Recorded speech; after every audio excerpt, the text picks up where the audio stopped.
Շնորհակալություն։ Բազմիցս նշել եմ Որոտանի խնդիրը, իմ ձեռքին է կառավարության անդամներից մեկի եզրակացությունը շուրջ 5 էջանոց, որտեղ նշված է, որ այդ գործարքը սխալ էր, կուզեք մի նախադասություն կարդամ, պետական համապատասխան մարմինների սխալի հետևանքով գրանցված պայմանագիրը, որով Հայաստանի Հանրապետությունը իրավունք չուներ վաճառելու 14 թվականի հունվարի 29-ին կնքված պայմանագրում նշված գույքը, որը անօտարելի սեփականության իրավունքով պատկանում է պետությանը, ինչը 3 տարի շարունակ նշել եմ։ Հարց. ուր է հասել Որոտանի վաճառքի գործընթացը, ելնելով նաև այն փաստից, որ մի քանի օր առաջ Միացյալ Նահանգներում Սերժ Սարգսյանը հայտարարել է, որ մի քանի օրվա ընթացքում այդ գործարքը կայանալու է, ուր է հասել այդ գործընթացը եւ դրա հետ որպես փոքր հրացանցյալ հարց, Որոտանի հեկին, ճիշտ է արդյոք, որ կառավարությունը Նայրիտ գործարանի բաժնետոմսերի մի մասը հանձնել է որպես պարտք։ Խնդրում եմ այս հարցերին, եթե կարելի է պատասխանել։ Հարցին կպատասխանի էներգետիկայի եւ բնական պաշարների նախարար Երվանդ Զախարյանը։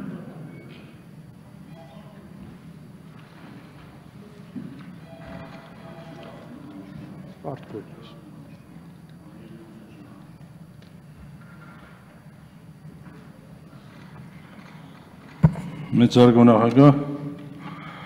հարգելի պատգամավորներ, պարոն Մանուկյան, Որոտանի հարցը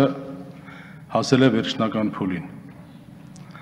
Երկար քննարկումներից հետո Հայաստանի Հանրապետության կառավարության եւ գնորդ ընկերության միջև հանվել են բոլոր խոչընդոտող հարցերը եւ վերջնական տարբերակը գտնվում է ամերիկական կողմի մոտ ստորագրման։ Մեր տեղեկություններով մոտակա օրերին այդ պայմանագիրը վերջնական համաձայնության կտրվի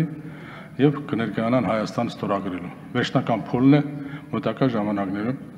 այդ աշխատանքները ամբողջությամբ կավարտվեն։ Ինչ մնում է բաժնեմասի հետ կապված, դուք գիտեք,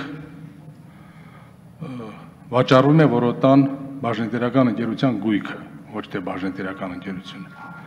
Իսկ այդ բաժնետոմսերի հետ կապված նման գործառույթներ ընդհանրապես չկան։ Կարող եմ ես տեղեկատվություն ձեզ ներկայացնել։ Շնորհակալություն, փորձեմ ճշտել։ Արձագանքի համար Արամանյան երրորդ խոսափող։ Այն հայտարարությունը, որ գործադիրը որոշել է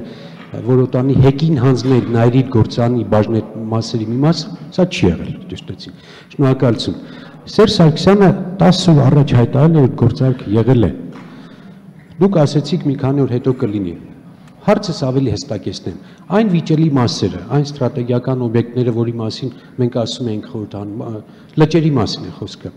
ջրամբարների մասին է խոսքը, ջրամբարները այս գործարքի մաս կազմում են թե ոչ։ Ջրամբարները կազմում են այդ գործարքի մաս եւ տրված են ոչ թե սեփականություն, այլ կառուցապատման նպատակով։ Պայմանագրի մաս են կազմում։ Պայմանագրի մաս որպես կառուցապատում։ Նոր ձև եք թե խախտումը օրինականացնելու համար։ Շնորհակալություն։ Խնդրեմ